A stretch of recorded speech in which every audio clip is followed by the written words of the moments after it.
गहरे जंगल के एक कोने में पीपल के पेड़ के नीचे एक छोटा सा नन्हा खरगोश अकेला रहता था। मीठू मीठू हर दिन अकेले ही खाना ढूंढता था, झाड़ियों के पीछे, पत्तों के नीचे, चुपचाप और धीरे धीरे। उसे दोस्ती करना नहीं आता था और जब भी वो किसी जानवर के पास जाता सब डर कर भाग जाते। शायद मीठू की चुप्पी उन्हें समझ नहीं आती थी, लेकिन उसके दिल में एक उम्मीद थी। सुबह की पहली किरणों के साथ मीठू अपनी बिल से बाहर निकला, जैसे नया सफर शुरू हो रहा हो। मीठू खेत की ओर उछलता कूदता बढ़ा, उसकी मासूमियत हर कदम पर चमक रही थी।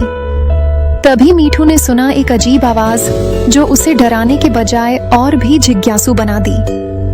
वो धीरे धीरे झाड़ियों के पास पहुंचा जहां से आवाज आ रही थी, जहां एक जख्मी कौवा पड़ा था। मीठू ने फौरन अपनी लंबी दांतों से जाल को चबाना शुरू किया और कुछ ही मिनटों में कौवा आजाद हो गया। कौवे की आंखों में आंसू थे। वो बोला, मेरा नाम कालू है, तुमने मेरी जान बचाई। मीठू मुस्कुराया, मेरा नाम मीठू है और मुझे एक दोस्त की जरूरत है। इसके बाद मीठू और कालू हर रोज मिलते। कालू आसमान से निगरानी करता और मीठू जमीन पर सुनता रहता। एक दिन मीठू को जमीन में से एक अजीब सी आवाज आई। वो तुरंत समझ गया कि कुछ गड़बड़ है। मीठू ने मिट्टी को खुरच कर देखा, अंदर कुछ हलचल हो रही थी। जैसे ही मीठू ने जोर से मिट्टी हटाई, एक छोटी सी नीली चीज चमकी।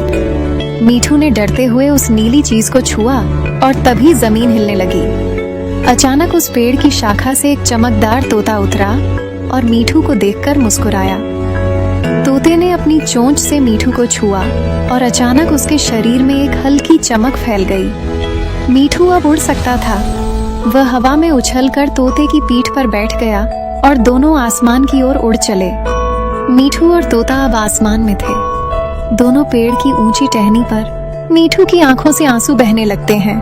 वह खुद को बहुत अकेला महसूस करता है। दोनों एक साथ गांव को आखिरी बार देख रहे थे। तोता मीठू को देखता है, मुस्कुराता है और अपने पंख फैलाकर उड़ने को तैयार होता है। मीठू की आंखें नम हो जाती हैं। तोता हवा में ऊंचा उड़ता है, जबकि मीठू नीचे बैठा रह जाता है। उसका दिल भारी हो जाता है। मीठू की आंखों से आंसू बहने लगते हैं। वह खुद को बहुत अकेला महसूस करता है। उसी समय कालू आसमान से नीचे आता है और मीठू का हौसला बढ़ाता है।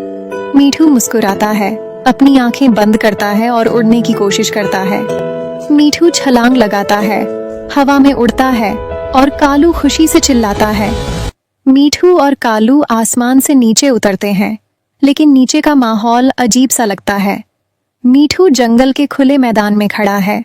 उसकी आंखों में चिंता है, धुआं दूर से दिख रहा है और वह डरते हुए उसकी ओर देखता है।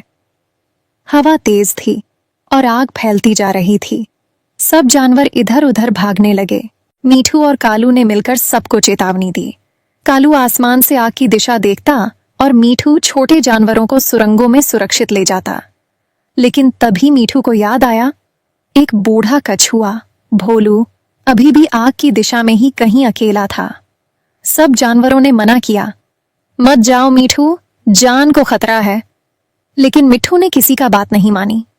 मीठू धुएं से भरे जंगल में भागा। उसकी आंखें जल रही थीं, लेकिन वह रुका नहीं। उसे आखिरकार भोलू मिल गया, जो पलट भी नहीं पा रहा था।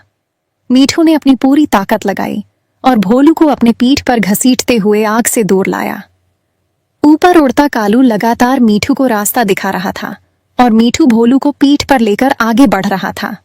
आखिरकार मीठू और कालू की मदद से सभी जानवर सुरक्षित गुफा में पहुंच गए। उस दिन के बाद जंगल में मीठू को सबने हीरो खरगोश कहा। उसकी बहादुरी हमेशा याद रखी गई। लेकिन मीठू ने मुस्कुराकर सिर्फ इतना कहा, मैं हीरो नहीं हूं, बस एक दोस्त हूं, जैसे कालू मेरा है और जैसे भोलू अब मेरा है। लेकिन इस भाग दौड़ में मीठू अंदर से बहुत कमजोर बन चुका था। बुरा कछुआ ने यह चीज ध्यान दिए। कछुआ जंगल से कुछ चमत्कारी जड़ी बूटियां लाता है और मीठू को वह जड़ी बूटियां खिलाता है। जड़ी बूटियां खाते ही मीठू पहले जैसा स्वस्थ हो गया और अचानक से पहले जैसा रंग भी उसका वापस आ गया। अब मीठू अकेला नहीं था।